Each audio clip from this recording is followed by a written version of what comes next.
Alright guys, I got a quick two-parter tonight. What to look for when you buy a used intake manifold. First of all, make sure it's the right style you want. Alright, advertised as a Victor Jr. 351 Windsor for the skateboard project. That's the GT40 heads on a 351 that's going in an unbelievably light Cobra replica chassis. Okay, saw this advertised locally. I went and checked it out.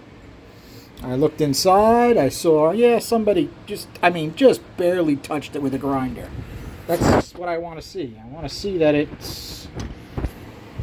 hasn't been mangled by somebody. I want to do the mangling, right? Check all the holes.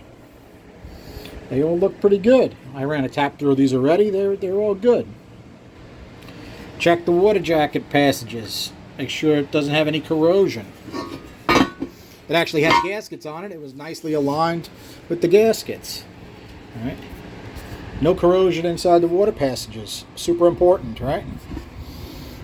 Water neck. This should not have any corrosion around it, right? Next thing you need to do, pay attention to the brand. Somehow or other, Charlie, when he did this late, I don't know, about 8 o'clock last night, I looked at it, I looked at the whole thing, I said, it looks good. I didn't realize it was a Chinese knockoff. Now, is that the end of the world? I definitely paid more for it than I would have if I knew it was a Chinese knockoff when I paid for it. Is that a problem? Well, only if the customer has a problem with it. I know I can make this happen. But if the customer says, I don't want a Chinese knockoff on my 351, I'll eat it and we'll get another one. It will not be a problem. So, whenever you buy an intake manifold, guys, right, you got to look, see if they've been mangled inside, check all the bolt holes, check for corrosion, check for cracks, right? Lots of times around the water bungs, people over tighten them, crack them, right? That's good to do.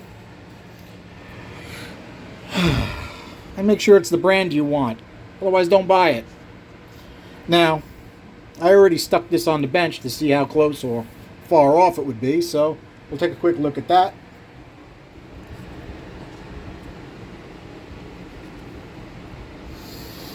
All right. One was 284. 2 is 276. 3 is 291.8. 4 is 274. You notice anything about those flows? Take a look at the bottom. 272.3. 290, 289.3. 270.4. 278.3.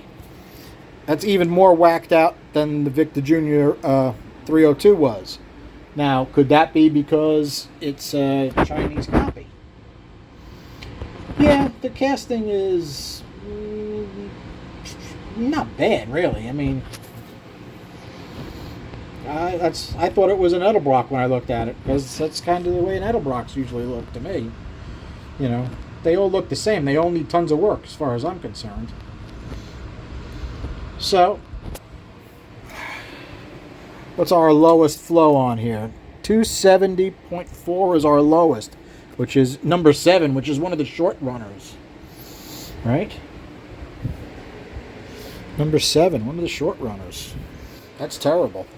And our highest flowing, let me get this right this time, 291.8, which is another short runner. You can see it's got a very similar design to the other Victor Jr. Right? This edge is quite sharp. And on that port, it would need to be sharp because that one flows way too much compared to the others. In any case, this will work for the insane skateboard project because the GT40P, not P's, the GT43 bars will probably flow as good as the GT40Ps that I'm just finishing up. So I think that'll be a very similar combination, except this is going to have an extra 50 cubes. And that all equals torque and horsepower. So, just a short one for tonight.